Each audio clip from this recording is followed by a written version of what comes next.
काल भैरव मंदिर के गेट पर लोगों को दुआएं देकर रोजी रोटी का प्रबंध करने वाले किन्नरों को कुछ लोग मंदिर में प्रवेश नहीं करने दे रहे हैं। 6 महीने से किन्नरों को मंदिर में नहीं जाने दिया जा रहा। इसी को लेकर किन्नरों ने अपनी आवाज उठाई है। किन्नर सपना बुआ का कहना है कि उनकी 2-3 पीढ़ियों से काल भैरव मंदिर से ही उनकी रोजी रोटी चल रही है। उनके गुरु भी यहीं पर रहते थे। किन्नर समाज की सीमाओं ने भी उनके लिए यह क्षेत्र फिक्स कर दिया, लेकिन कुछ लोग उन्हें यहां से हटा रहे हैं। किन्नरों ने कहा कि वे अपनी बात लेकर कलेक्टर तक जाएंगे। उन्हें भी समाज में अपनी बात रखने का अधिकार है। हमारी ये समस्या में कई सालों से कालू बैठती मेरे चले बैठता है।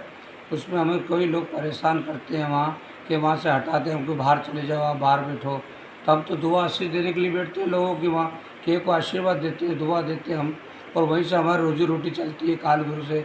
कई 6 महीने से हम बाहर बैठे हुए हैं, अभी कई दिनों से अंदर ही बैठे हैं, वहाँ से बाहर भगा रहे हैं हमको।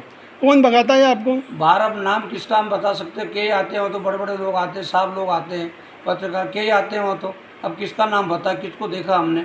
पर वहाँ मैडम जो रहती है वो कहते थे कि भाई साहब लोग आ रहे हैं, पत्रकार लोग आ रहे हैं, वो परेशान करते हैं, आपको बाहर जाना पड़ेगा। वो लोग आ रहे हैं, बाहर आ रहे हैं, अंदर आ रहे हैं, देखने आ रहे हैं, चेक इन करने आ रहे हैं आपको, आप बाहर जाइए यहाँ से। तो हम बाहर बैठते हैं। फिर कितने चेले हैं आपके? मेरे 6 चेले हैं, पर हम 2 बैठते हैं, चिड़िया और मैं, सपना, हम 2 जने वहाँ बैठते हैं। अब हमारा घर खर्चा कैसे चलेगा? हमको कम से कम है ना 7-8 महीने हो गए, हमको बार बार बोलते हैं यहाँ मत बैठो, ये मत करो, वो मत करो, बाहर निकल जाओ, वहाँ बैठो, तुम्हारा क्या अधिकार है, ऐसा वैसा। अब हम तो किन्नर हैं, भगवान का रूप मानते हैं शिव जी का।